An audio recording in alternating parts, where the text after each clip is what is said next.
saçlarım İnce ince Güzel oldu sen gidince Gözyaşlarım ince ince Güzel oldu sen gidince Nerelerdin senelerde Şimdi mi geldi varlığa Şimdi mi geldi varlığa Geçtim gittikten sonra Benim hükümlükten sonra Azrail geldikten sonra Şimdi mi geldi varlığa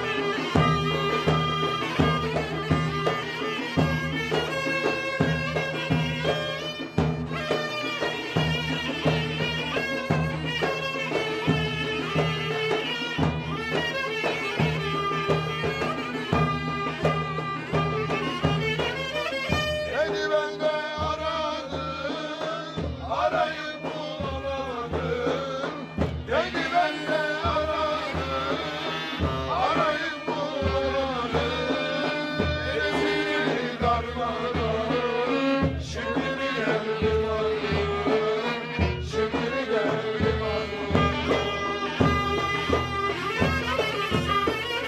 Geçtim gittikten sonra, benim hükümlükten sonra, Azrail geldikten sonra, şimdi mi geldi varlığım.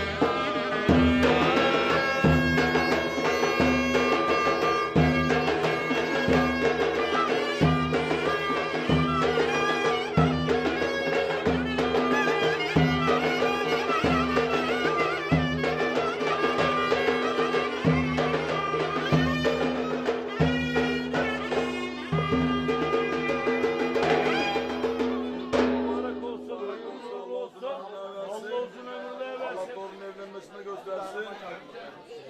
Söyle bakalım